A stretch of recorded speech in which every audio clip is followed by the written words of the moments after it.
Hi, welcome back to This Darn Landscape. This is the second episode of the pool and patio installation at a house on Forest Lake Country Club in Bloomfield Hills. This completed computer simulation of the finished job shows the zero-edge pool and several patio areas. All the necessary approvals have been received and now we're ready to begin construction. Previously, Tom showed us the process of planning and design required for a project of this size.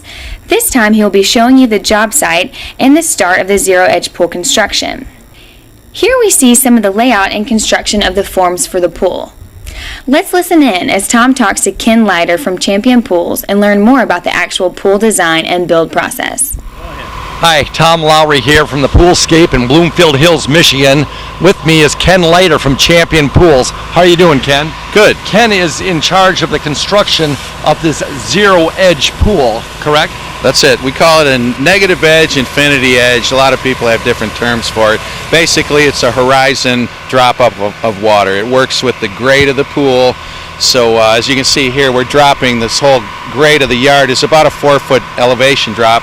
So instead of retaining it, we're working basically with the grade with the pool. It has to be reinforced with a lot of reinforcement steel. We use 3A steel, and you can see if you focus in, the freestanding negative edge wall is actually what we call a double mat of steel.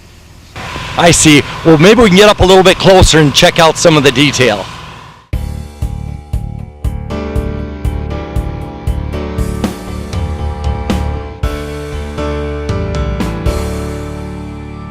This is a great shot here to the right here, watching them go ahead and spray this, as you call, Shotcrete. Right, and one difference you can tell between the Shotcrete and the gunite is basically we're hitting this wet concrete with air right at the nozzle. When you use a gunite product, it's basically cement and sand, and it's pressurized through the hose and it's hydrated, or we add water to it at the nozzle. Two very similar products yield different strengths. I choose to go with Shotcrete because I believe it's a stronger product. Now, are you doing that because it's a negative pool, or would you do that on most of your pools? I do it on all of my pools. I've done some gunite pools before, and the gunite contractors in the area are very good as well. Kenny and I have had a relationship for over 20 years now, so we're very confident in our work together. It's really a specialty trade, and what people think of swimming pools a lot of times is just dropping a pool in the backyard. We do very, very heavy construction, and a lot of times we actually consult on larger projects such as indoor pools, municipal pools, and commercial pools that are inside of buildings. We have to know an awful lot about structure and bearing capacities, so we do a lot of consulting as well. Well, that's good. It sounds like we definitely got the right man and the right company for this project. Thanks very much, Ken. Thanks for having me.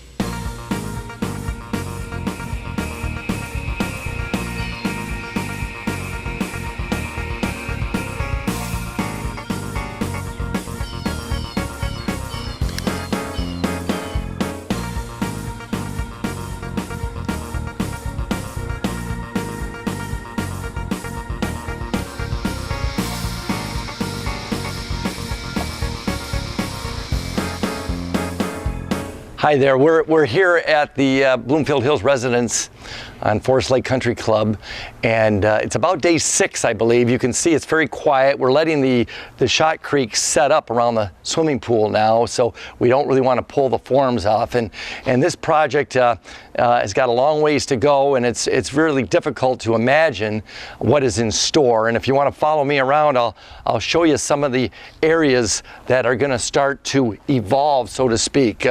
First off, we will be having an outdoor barbecue, built-in barbecue area right about here, and the barbecue itself will be right here.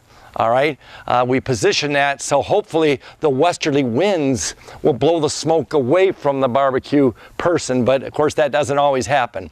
Also, then we'll walk around here, we'll take a step down kind of into a sunken area, so now the countertop will be at a bar height at this point. And so now there'll be some chairs, people can swivel around and look at the open terrace. We will also try to provide a little bit of shade structure with a pergola that it will be open-aired, and then right about out this way, we're going to be having a fire pit. The fire pit area will be about in this area, but as you can see, I'm down. We have to build this grade completely up, even with the top of the pool area. And as you can see right now, all this pool area is exposed. We've got to, like I said, raise this whole thing with columns to match the house and a retaining wall right along here. So our finished grade will be way up here. We have to make sure that we take care of the water runoff. We are actually going to capture some of the water in a rain harvesting system. We'll collect the water from the downspouts and be able to use that over and over again for the irrigation of the lawn and shrub areas.